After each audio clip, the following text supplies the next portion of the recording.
Mis hermanos, continuaremos en esta mañana estudiando sobre el atributo de la ira de Dios.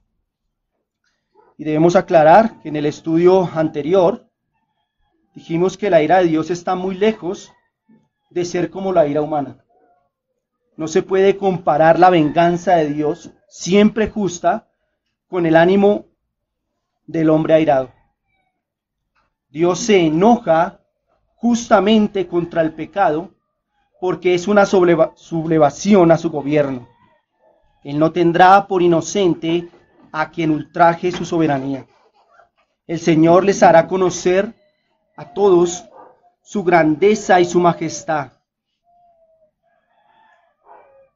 Aquellos que lo desprecien conocerán su mano poderosa.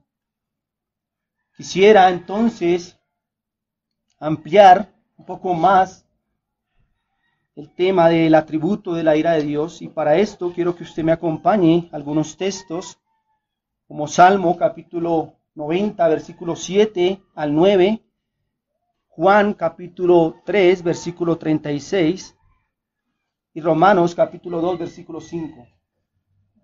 Salmo capítulo 90, versículos 7 al 9, Juan capítulo 3, versículo 36, y Romanos capítulo 2, versículo 5. Salmo 90, 7 al 9 dice: porque con tu furor somos consumidos, y con tu ira somos turbados. Pusiste nuestras maldades delante de ti, nuestros yerros a la luz de tu rostro, porque todos nuestros días declinan a causa de tu ira. Acabamos nuestros años como un pensamiento. Juan capítulo 3, versículo 36 nos dice: el que cree en el Hijo tiene vida eterna, pero el que rehúsa creer en el Hijo no verá la vida, sino que la ira de Dios está sobre él. Y Romanos capítulo 2, versículo 5 nos dice: pero por tu dureza y por tu corazón no arrepentido, atesoras para ti mismo ira para el día de la ira y de la revelación del justo juicio de Dios. Estos textos nos presentan una aparente contradicción, ya que en los primeros se nos presenta la ira divina como una actividad presente, y en el último se nos habla de la ira como un evento futuro. No se puede caer en el error de pensar que Dios hoy está inactivo frente al pecado humano, que los males que experimenta el hombre hoy son circunstanciales. Hermanos, Dios ha castigado, castiga y castigará el pecado del hombre. No podemos pensar que Dios está esperando a que llegue ese gran día de la ira, de la manifestación de su ira, y que es tolerante con el pecado. De ninguna manera. Dios es un Dios justo. Así que, hermanos, deseo ampliar más este tema, y por eso quiero que pongamos nuestros ojos en el libro de Romanos, en el capítulo 1.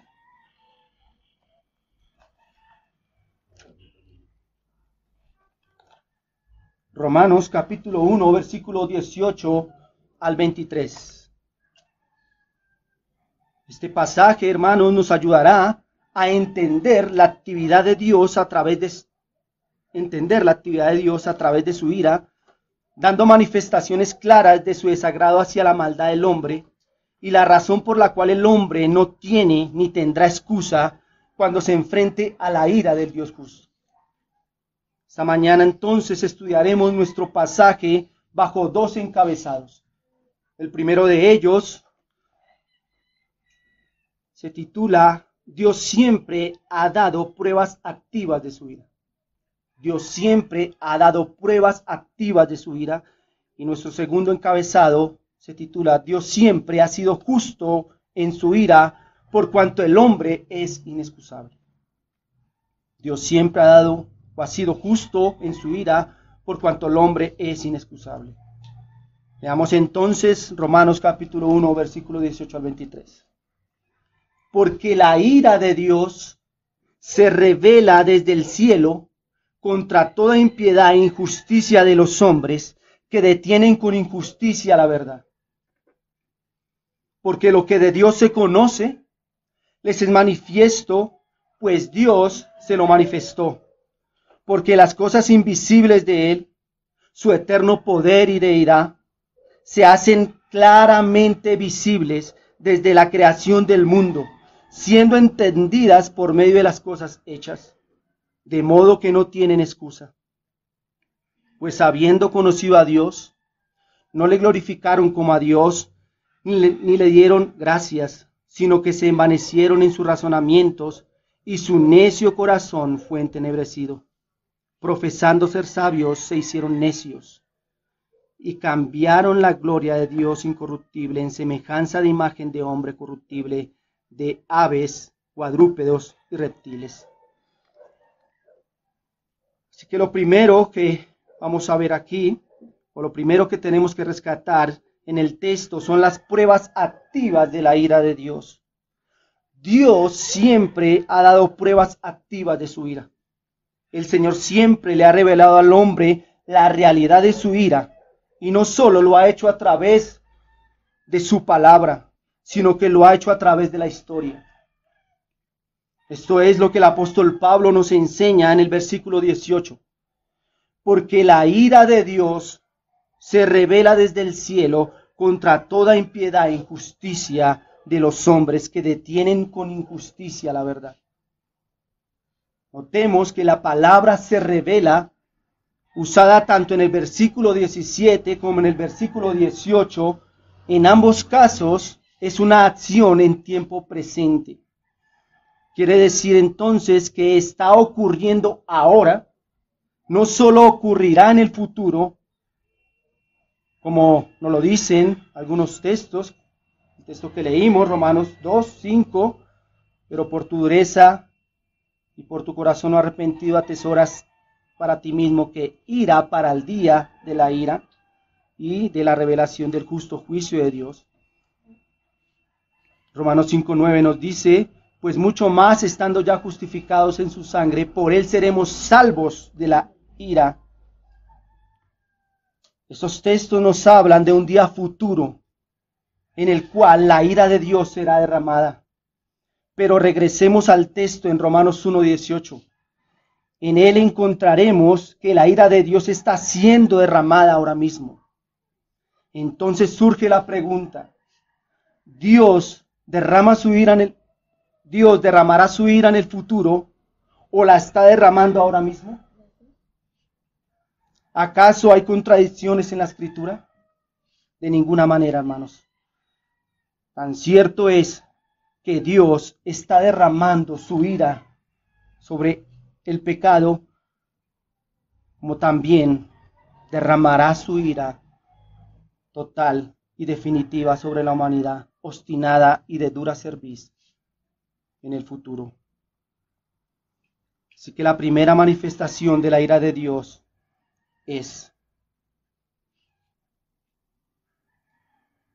miremos algunas manifestaciones de la ira de Dios. La primera de ellas, hermanos, es que Dios muestra su ira en las consecuencias inmediatas que el hombre recibe por su pecado. Las consecuencias inmediatas que el hombre recibe por su pecado. Todos los pecados cometidos por los hombres traen y traerán consecuencias.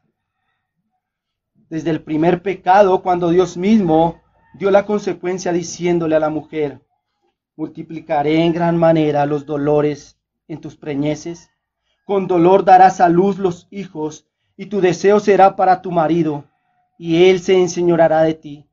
Al hombre le dijo, por cuanto obedeciste a la voz de tu mujer y comiste del árbol de que te mandé, diciendo, no comerás de él, maldita será la tierra por tu causa, con dolor comerás de ella todos los días de tu vida. Espinos y cardos te producirá, y comerás plantas del campo. Con sudor de tu rostro comerás el pan, hasta que vuelvas a la tierra, porque de ella fuiste tomado, pues polvo eres y en polvo y al polvo volverás. Dios castigó al hombre cuando el hombre desobedeció. Los seres humanos y sus acciones están sujetas a estas consecuencias. Es por esta razón que un hombre, hermanos, que abusa de los alimentos o de las bebidas recibirá unas consecuencias en esta vida. Quizá enfermedades, dolores y hasta la muerte. Estas cosas no vienen de la nada o de la casualidad. Son los resultados de la desobediencia. Estos males son la voz de Dios diciéndole al hombre: de ninguna manera pecarás y quedarás sin retribución. De ninguna manera. Lucas 21:34 nos dice: mirad también por vosotros mismos, que vuestros corazones no se carguen de glotonería y embriaguez y de los afanes de esta vida, y venga de repente sobre vosotros aquel día. Por supuesto, no estoy diciendo que toda enfermedad viene por el pecado, pero algunas de ellas sí vienen por causa de la desobediencia del hombre hacia las leyes del Señor. Déjeme darle algunos ejemplos prácticos de esto. Meditemos en un hombre que se pervierte en el área sexual. Este puede sufrir enfermedades vergonzosas y degradantes. Esto es consecuencia de la ira de Dios sobre su pecado. Un hijo que deshonra a sus padres cae en vicios y vive bebiendo día a día el fracaso de todo lo que emprende. Una iglesia que se aleja de la verdadera adoración y empieza a tolerar el pecado sin disciplinar a sus miembros, pronto se hallará fría, inerte y muerta. Un miembro de la iglesia que se queja pecaminosamente de su pastor y sus hermanos, murmurando y hablando mal de ellos, si no se arrepiente, puede quedarse sin pastor y sin la riqueza de la comunión de otros creyentes. Un hombre ambicioso y ladrón puede terminar en la cárcel y perder aún lo que consiguió honestamente. Un hombre que decide no creer en Dios y se viste de conocimiento intelectual es arrojado a la insensatez de la idolatría y termina poniendo su fe y su razón en tonterías. Hermanos, todo pecado trae consecuencias. Dios siempre ha demostrado y le demostrará al hombre que de ninguna manera es tolerante con el pecado. Dios es paciente con nosotros, con el hombre, pero de ninguna manera dejará sin castigo el pecado. A todo pecado Dios le da una consecuencia. Es como si Dios le diera a beber sorbos pequeños de su ira, de su enojo. Verdad es que algún día Dios le dará al hombre malvado todo el peso y le dará a beber todo el vaso de su ira. Pero hoy le da pequeños tragos que le recuerden que en un futuro su garganta arderá como fuego, pues la ira será insoportable. Pequeñas advertencias que el hombre haría bien en mirarlas como lo que son y no como simple falta de suerte. Podemos concluir este punto entonces afirmando que la ira de Dios se manifiesta en el tiempo, en periodos constantes. La ira de Dios ha estado siempre presente y activa. No la podemos limitar al pasado, así como Dios se airó. No la podemos restringir solo al presente, ni podemos confinarla únicamente al futuro. Ella está presente hoy como advertencia de lo que sucederá al hombre si no busca con presteza el arrepentimiento. Dios le está dando pequeños sorbos de su ira al hombre, diciéndole: no puedes pecar delante mío y no recibir consecuencias. Miremos otra manifestación de la ira de Dios, y es la degradación constante de la razón y el comportamiento del hombre. Esta semana hablaba con un hombre y hablábamos acerca de la condición del hombre, de la condición de esta sociedad. Y él me decía, no es que el hombre es malo. En cambio, pues los animales sí son buenos. El animal más malo que hay es el hombre. Y yo, bueno, él me decía, es que si el hombre no hubiera llegado a la tierra, porque en el principio solo estaban los animales eran buenos, y los extraterrestres trajeron a los hombres. Bueno, yo decía, pues mi amigo, estás equivocado porque la Biblia dice que Dios creó a los hombres, y sí, el hombre es malo, por supuesto. Pero pensar en esto, hermanos, en decir cómo un hombre puede pensar de esa manera, y quizás nos cause risa, y quizás digamos, qué tontería es esta. Pero hermanos, esto es solamente una manifestación de la ira de Dios sobre el hombre. Cómo lo abandona, como vamos a ver, y le permite creer en estas cosas. Este hombre estaba convencido de esto. Pero esto es una manifestación de la ira de Dios, como lo vamos a ver. Pose sus ojos entonces de nuevo sobre nuestro texto. Versículo, leímos hasta el 23, quiero que lea el 24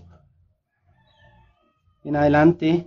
24 nos dice, por lo cual Dios los entregó a la inmundicia en las concupiscencias de sus corazones, de modo que deshonraron entre sí sus propios cuerpos, ya que cambiaron la verdad de Dios por la mentira, honrando y dando culto a las criaturas antes que al Creador, el cual es bendito por los siglos. Amén. Versículo 26.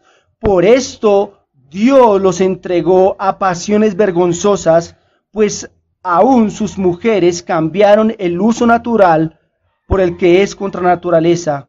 Y el versículo 28 nos dice, y como ellos no aprobaron tener en cuenta a Dios, ¿qué hizo Dios? Dios los entregó a una mente reprobada para hacer cosas que no convienen. ¿Cuántas veces, hermanos, a dar un vistazo a las últimas noticias, hemos expresado con asombro qué gran maldad hay en la tierra? ¿Qué cosas hemos tenido que ver? ¿Qué mundo tendrán nuestros hijos? Estas expresiones vienen como consecuencia de ver el grado de perversión y maldad que ha alcanzado la humanidad. No es un secreto que este mundo ha ido de mal en peor y la maldad es cada vez mayor y más aceptada como algo natural. La homosexualidad, que hace unos años era condenada por todos, hoy es aceptada. El aborto hoy es considerado un derecho. La fornicación, mal vista durante siglos, hoy es natural y recomendada. Hoy debemos entonces preguntarnos, hermanos, ¿a qué se debe que los seres humanos cada vez sean más corruptos en su pensamiento y en sus acciones? Y debemos decir que esta continua perversidad de la mente y del comportamiento humano es otra consecuencia de la ira de Dios. Dios revela su ira hacia el pecado, entregando a las personas a sus concupiscencias para que sean más pecadoras. En el versículo 24, 26 y 28, si usted se fijó, se usa la frase Dios los entregó. En este texto, la ira retributiva de Dios se manifiesta en que Él mismo abandona a los hombres. Esta frase significa que Dios corta su control providencial y los abandona en la contaminación de su propia naturaleza. El corazón del hombre es la fuente de toda maldad. Las concupiscencias que moran en él son muchas y tienden a toda clase de inmundicias. Cuando Dios deja al hombre solo, no hay nivel demasiado bajo para él. Jeremías 17:9 nos dice, engañoso es el corazón más que todas las cosas y perverso. ¿Quién lo conocerá? Yo, Jehová, que escudriño la mente, que prueba el corazón para dar a cada uno según su camino, según el fruto de sus obras. Si hay algo malo en este mundo, es el corazón del ser humano. Y sin la mano poderosa de Dios, restringiéndole, este es capaz de llegar a los niveles más bajos de perversión. Por eso es que hoy escuchamos cosas tan terribles y sí nos sorprendemos. Pero esta sociedad cada día va más y más en decadencia. ¿Por qué? Porque Dios ha abandonado al hombre. Dios ha quitado su mano restringidora de su corazón. Y si esa mano ya no está, simplemente ese corazón ha sido un corazón desenfrenado y será un corazón perverso y malo. Hermanos, esto es una manifestación de la ira de Dios. Dios está airado con el pecado de los hombres. Miremos una tercera manifestación de la ira de Dios, y es la inevitable muerte física del hombre. La inevitable muerte física del hombre. Que el hombre muera es una revelación o una manifestación de la ira de Dios. La muerte es el juicio de Dios contra la impiedad y la injusticia, que por supuesto tiene sus raíces en Adán. Si recordamos, hermanos, en Génesis 2:17, la advertencia divina fue sencilla. Génesis 2:17. Mas del árbol de la ciencia del bien y del mal no comerás, porque el día que de él comieres, ciertamente morirás. Sabemos que en el principio Dios creó los cielos y la tierra, y todo era bueno en gran manera. Por un tiempo todo fue perfecto en el Edén. Estaba la pareja, y esta pareja tenía una relación perfecta con Dios. Su matrimonio era perfecto. Los animales sobre los que Adán gobernaba se llevaban perfectamente entre sí. Pero algo pervertió este mundo, convirtiéndolo en el mundo que hoy conocemos. Y por esta causa vino la muerte y la maldad a la humanidad. Miremos Romanos capítulo 5, versículo 12.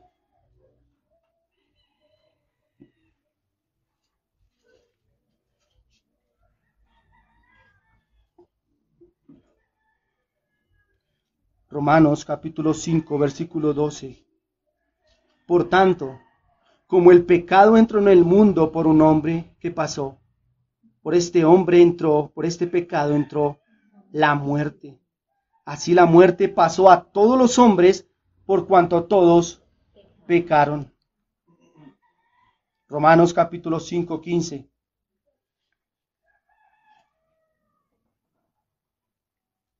Al 18. Pero el don no fue como la transgresión, porque si la transgresión de aquel uno murieron los muchos, abundaron mucho más por los muchos la gracia y el don de Dios por la gracia de un hombre, Jesucristo. Y con el don no sucede como en el caso de aquel uno que pecó, porque ciertamente el juicio vino a causa de un solo pecado para condenación, pero el don vino a causa de muchas transgresiones para justificación. Pues si por la transgresión de uno solo reinó la muerte, mucho más reinará en vida por uno solo, Jesucristo, los que reciben la abundancia de la gracia y del don de la justicia. Así que por la transgresión de uno vino la condenación a todos los hombres, de la misma manera por la justicia de uno vino a todos los hombres la justificación de vida. Observemos estos textos con atención. El versículo 15, allí vemos claramente que la muerte entró a la raza humana por causa de la caída de Adán, ese primer pecado. Porque si por la transgresión de aquel uno murieron los muchos, dice allí. ¿Quién es el uno? Adán. Él transgredió la ley y trajo la muerte a aquellos que había representado. Adán nos estaba representando allí. Así que por causa de esa transgresión, por causa de ese pecado vino la muerte y pasó a todos nosotros. En medio del versículo 16, la muerte es llamada juicio y condenación. Lo vemos en la frase, porque ciertamente el juicio, la muerte, vino a causa de un solo pecado para condenación. Quiere decir esto que la muerte es una expresión del desagrado divino a causa del pecado. Ahora en el versículo 18 remarca, por la transgresión de uno vino la condenación a todos los hombres. Por esto, hermanos, debido a la desobediencia de Adán, todos nacemos con el pecado dentro de nuestra naturaleza. Debido al pecado de Adán, nuestro cuerpo morirá. Pues Dios cumplió su advertencia. El día que pecares, ciertamente morirás. Por causa del pecado de Adán, Dios lanzó un juicio sobre su creación maravillosa. El mundo que se observaba o que se observa hoy evidencia el desagrado de Dios hacia el mal. Hermanos y amigos, cada vez que un hombre muere, es Dios recordándonos que de ninguna manera dejará sin castigo al culpable. Y mientras dure este siglo, los seres humanos seguirán muriendo como consecuencia del enojo de Dios hacia la corrupción de sus almas. Debemos concluir entonces nuestro primer enunciado afirmando que Dios desde el principio ha venido mostrando su desagrado hacia el pecado del hombre, como lo hizo con Adán, con Caín, con naciones completas como Sodoma y Gomorra. Y debemos preguntarnos, ¿acaso ese Dios que castigó a estos hombres y a estas naciones no es el mismo Dios de hoy? ¿Acaso no hemos dicho que es un Dios inmutable, que no cambia? ¿Acaso creemos que el carácter de Dios ha cambiado? Mis hermanos y amigos, Él no cambia. Él es el mismo por la eternidad. Por lo tanto, su ira siempre se revelará sobre la maldad de los hombres mientras ellos existan. Ahora, ¿por qué el hombre merece probar esos sorbos de la ira de Dios y al final todo el peso de ella? Esto me lleva a mi segundo encabezado. Dios siempre ha sido justo por cuanto el hombre es inexcusable. Dios siempre ha sido justo por cuanto el hombre es inexcusable.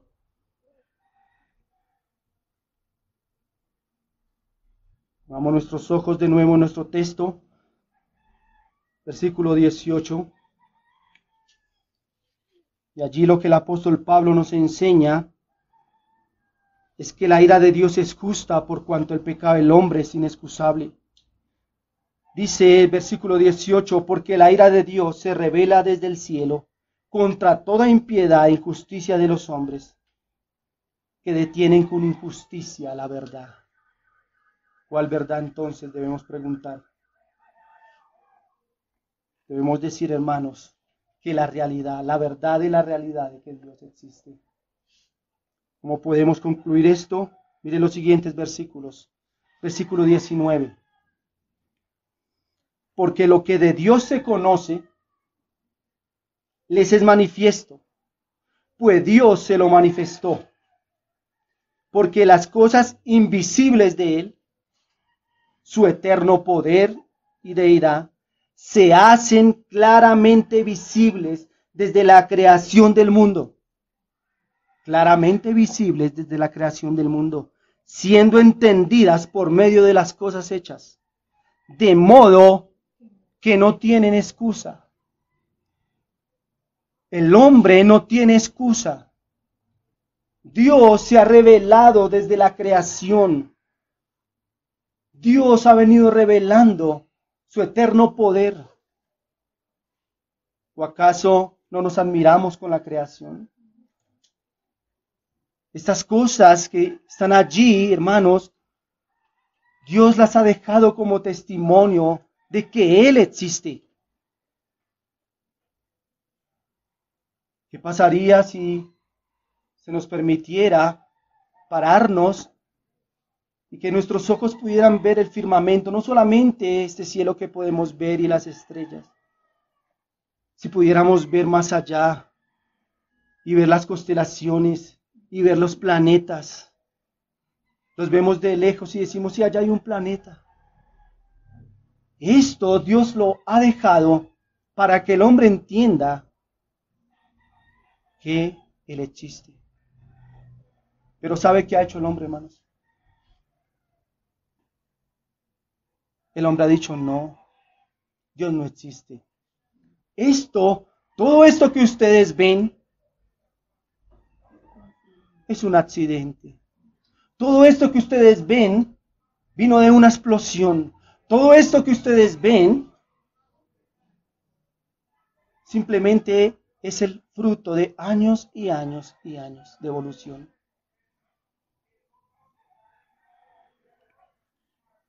Hermanos, estos textos nos dicen que la ira de Dios es una ira justa. Se nos muestran las razones del enojo divino y cómo este es retributivo a las ofensas de los hombres. Ningún hombre debería pensar que Dios es demasiado severo o demasiado exigente al manifestar su ira. Estos textos muestran que Dios está actuando en consecuencia con su naturaleza justa y el hombre está siendo tratado como merece por cuanto ha desafiado a Dios, privándole de la adoración que merece y adorando a las criaturas antes que al Creador. Dios, hermanos, ha dejado un testimonio general y universal para mostrar al hombre su existencia poderosa.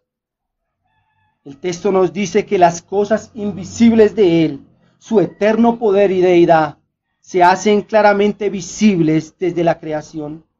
Es decir, que aunque es imposible que nuestros ojos humanos vean al Dios glorioso, sus obras de creación gritan que existe un Dios poderoso. La creación perfecta, dinámica y equilibrada da señales claras de que detrás de ella hay un arquitecto, diseñador y creador. No existe un bello jardín sin un jardinero dedicado y comprometido.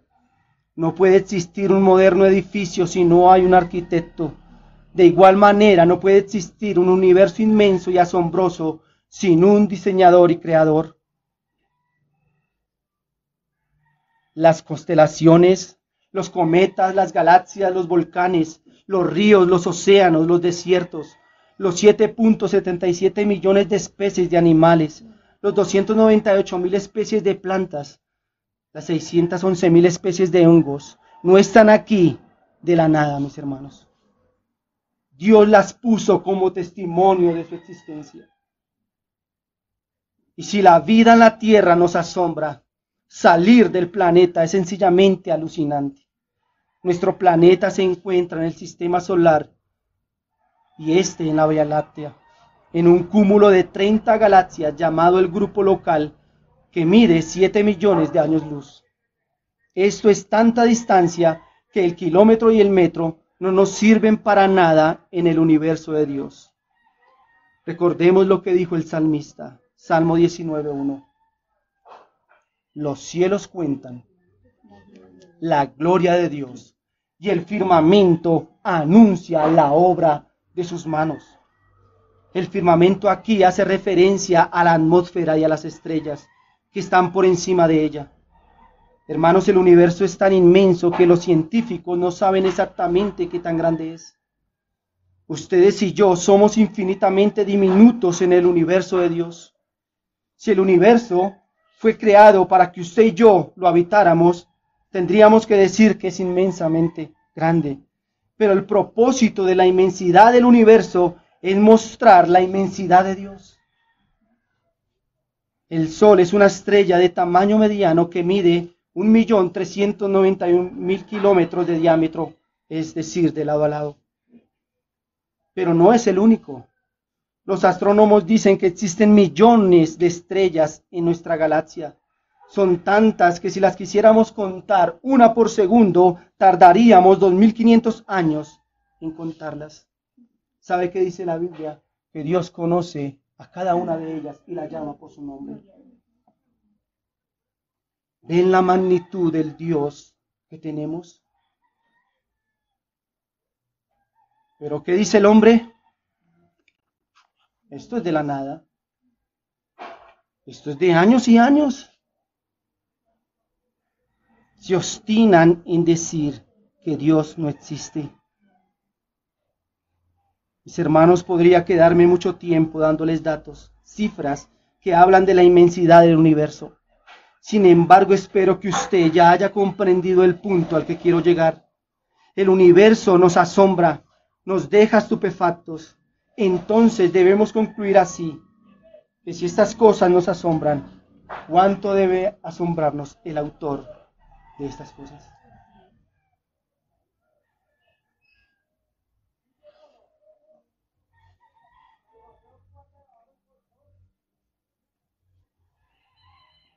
Pero aunque Dios se hace claramente visible en su creación, ¿qué fue lo que hizo el hombre entonces?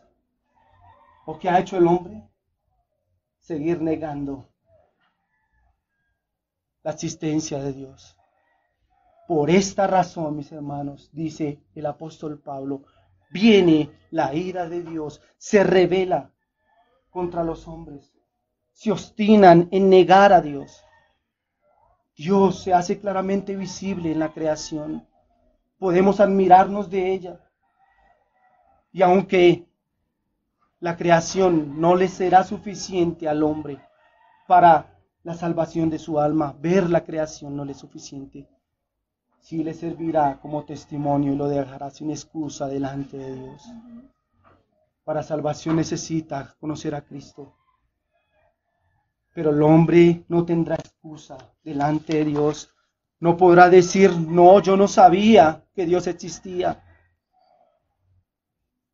Claro que sí, hermanos. Tristemente, esta generación ha cerrado intencionalmente sus oídos para no escuchar la melodía que la creación canta al unísono, declarando que existe un Dios creador y poderoso. Todo hombre, después de mirar las cosas creadas, debería llegar a la conclusión definitiva que Dios existe. Este mundo tan inmenso y perfecto no pudo haberse creado solo y de la nada, pero el hombre se ha obstinado en su corazón y ha decidido explicar lo que observa fuera de Dios. Le es más fácil al hombre creer cualquier tipo de tonterías antes que creer el testimonio de sus obras de creación. Los hombres han suprimido la verdad, han rechazado voluntariamente la luz de la revelación de Dios mostrada en sus obras. Aunque la verdad ha entrado en la mente y conciencia de las personas, éstas han decidido rechazar voluntariamente esta revelación. Al hombre se le dieron ojos para que al mirar una imagen tan bella fuese conducido al Creador. Dios se ha manifestado a las personas, por lo tanto ellas no tienen excusa. Entonces Dios ha dado testimonio de su existencia a partir de las cosas creadas, y aunque la creación por sí sola no es suficiente para comprender a Dios como Salvador, sí, hermanos, es suficiente para que el hombre no tenga excusa delante de ese Dios creador y majestuoso. Esto deja al hombre sin excusa. Entre más Dios le permita al hombre conocer su mundo, menos excusa tendrá el hombre. El hombre quiere llegar lejos y el hombre lo hace. Y en vez de llegar y decir, esto me muestra que hay un Dios, esto no puede haber surgido de la nada, lo que hace es que se obstina y dice, esto no es causa de un creador. Por esto, mis hermanos, la ira de Dios es una ira justa, porque el hombre no tiene excusa. Ningún hombre tendrá excusa. Permítame aplicar brevemente esto a nosotros. Hermanos, quiero que piense en cuál sería su actitud si usted viviera a las faldas de un volcán y una noche se entera que al día siguiente este volcán entrará en erupción, causando la muerte de muchas personas. Yo le pregunto en esta mañana, ¿esa noche usted podría dormir en paz?